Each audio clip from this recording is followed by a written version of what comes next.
मेहर के विधायक सीता सिद्धार्थ खतार ने बिहार परिणाम पर बड़ा विशेष विश्लेषण किया, जिसमें महिलाएं केंद्रित आयोजन, डिजिटल रोजगार के अवसर और आर्थिक रूप से कमजोर वर्ग तक पहुंचाया गया लाभ यही एनडीए की जीत की असली वजह बताई गई। उन्होंने कहा कि पारंपरिक जातीय समीकरणों पर अधिकारी राजनीतिक ने आरजेडी कांग्रेस को भारी नुकसान पहुंचाया।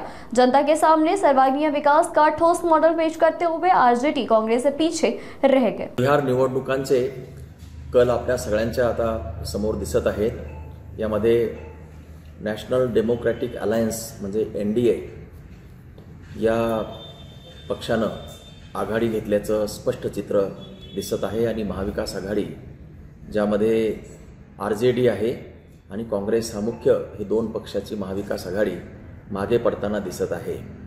वास्तविक जो काही अँटी इन्कम्बन्सीचा जो फायदा आहे तो महाविकास आघाडीला मिळेल अशी शक्यता दिसत असताना हा जो निवडणूक कल आहे जो की स्पष्टपणानं महायुती म्हणजेच एनडीएकडे झुकताना दिसतो आहे, ही महाविकास आघाडीसाठी निश्चितच चिंतनीय अशी बाब आहे। महाराष्ट्रातील महाविकास आघाडीच्या घटक पक्षांनी सुद्धा या निवडणुकांच्याकडे डोळस नजरेनं पाहण्याची आवश्यकता आहे।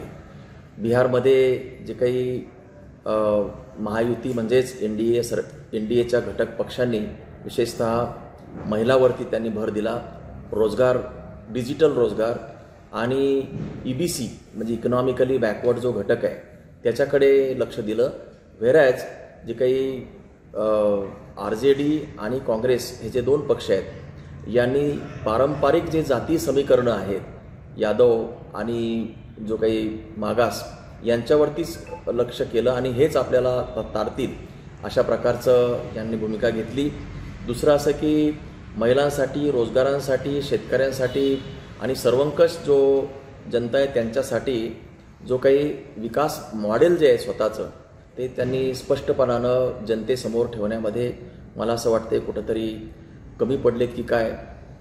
अन्यथा अँटी इन्कम्बन्सीचा फायदा खरं तर महाविकास आघाडीला होणं अपेक्षित होतं, परंतु कुठेतरी एक वाक्यता सुरुवातीला नेतृत्वाचं जाहीर न करणं हे सुद्धा अंगलट आलेलं आहे। अशा ज्या काही अनेक घटकांचा जो काही संभ्रमावस्था आहे महाविकास आघाडीतली जी जनतेला स्पष्टपणानं जाणवली नाही आणि केंद्रामध्ये जे सबल म्हणजे एबल आणि सक्षम अशा प्रकारचं नेतृत्व, त्याचबरोबर बिहारचं एक स्थानिक नेतृत्व जे आहे नितीश कुमारांच्या मार्फत, या दोन्ही घटकांचं मला वाटतं इथं कुठेतरी एकीकरण झालं आणि त्यांनी महिलांना, विशेषतः महिलांना काही रेवडी योजना दिल्या, त्यांच्या खात्यात 10,000 रुपये पाठवले। हे कायम अशा प्रकारचं त्यांना तात्काळ जे काय गिफ्ट स्वरूपातलं जे दिलं त्याचा प्रभावसुद्धा खूप मोठ्या प्रमाणात झालेला आहे आणि 20-25 हजाराचा जरी जो काही शिफ्ट असतो मतदारांच्या एका मतदारसंघामध्ये तो खूप मोठ्या प्रमाणात फरक करतो आणि नेमकं महिलांच्या बाबतीत जे काही महाराष्ट्रात जे केलं, मध्य प्रदेशमध्ये जे एनडीएने केलं तेच बिहारमध्ये मोठ्या प्रमाणात केलं आणि तेवढाच मोठा जो फरक आहे तो तिथल्या मतदानामध्ये पडला। महिलांनी सर्वस्वी जी काही आपली मतं आहे ती एनडीएच्या पारड्यामध्ये टाकली। मला वाटतं या निकालाचा जो अन्वयार्थ आहे तो महाराष्ट्रातल्या महाविकास आघाडीच्या सगळ्या घटक पक्षांनी आणि